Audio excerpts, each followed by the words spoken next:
Hi, I'm Bill Humphreys, former New Mexico State Land Commissioner. In the years following the American Revolution, our country's founding fathers recognized the need for and importance of public education to a developing nation. Although there was little money available to support the needs of newly organizing states, the federal government had one resource in abundance: land. By transferring land, the United States Congress could provide state and territorial governments with a source of revenue to fund schools and other essential public institutions. How each state or territorial grant was made varies, but for New Mexico, Congress made the land grants more protected and restrictive by placing them in trust so they could support beneficiary institutions permanently. These state lands are trust lands. This video will give you some more information about the history of these trust lands, why they are important to New Mexico, and why they play a vital role in our future. The history of trust lands begins with Thomas Jefferson.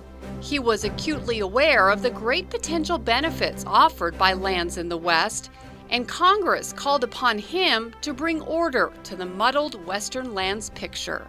His efforts resulted in the Land Ordinance of 1785. Land was to be surveyed into square townships, each 6 miles by 6 miles. Each township was then further divided into 36 1-square-mile sections. The ordinance was also significant for establishing a mechanism for funding public education. Section 16 in each township was reserved for the maintenance of public schools. In later states, Section 36 was also designated as a school section. In 1898, Congress passed the Ferguson Act, which allocated these two sections, 16 and 36, to the territory of New Mexico for the support of its public schools. If these lands happened to be mineral lands or had otherwise been sold or appropriated under mining or homestead laws, the territory was entitled to make alternative selections known as in lieu lands, resulting in land ownership patterns that intermingle trust, federal, forest, tribal, and private lands. Other provisions of the Act included land grants that are designated to support specialized schools, such as the School for the Blind and Visually Impaired, the School for the Deaf, and the New Mexico Military Institute. A year later, in 1899, Territorial Governor Miguel A. Otero urged the legislature to activate the federal land grants, appointed Alpheus A. Keene as the first land commissioner to manage New Mexico trust lands, and established the Land Office. In 1910, the Enabling Act paved the way for statehood and provided that Sections 2 and 32 would also be held in trust to generate revenue for public schools. Again, if these lands were already appropriated, in lieu lands were selected. Over the years, amendments to the Act have been made, most importantly, giving control of all minerals underlying trust lands to the state.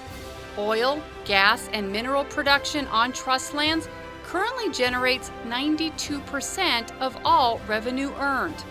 In all, New Mexico owns 9 million acres of surface estate and 13 million mineral acres. New Mexico's largest beneficiary of the land trust is the public education system, which includes all K-12 public schools. It claims 85% of revenue earned on trust lands. Trust beneficiaries also include public universities and colleges, and water conservation projects, such as improvements to the Rio Grande and water reservoirs. The New Mexico State Land Office generates revenue from oil, gas, and mining leases, renewable energy projects, ranching and farming, real estate development, and other commercial and industrial development, and recreation. Revenue collected from activity on trust lands flows into two funds, the Land Maintenance Fund and the Land Grant Permanent Fund. Renewable resources, including lease payments, oil and gas lease sale earnings, right-of-way permits, those are deposited into the Land Maintenance Fund. Non-renewable resources, including royalties collected from oil, gas, and minerals extracted from trust lands, and land sale proceeds, are paid into the Land Grant Permanent Fund. Trust lands are a gift that generate hundreds of millions of dollars every year so our children can attend schools of excellence. The trust also enables state and local economies to thrive and our vast natural resources to flourish so they can continue to generate revenue for generations to come. For more information about New Mexico's trust lands and the New Mexico State Land Office, visit nmstatelands.org.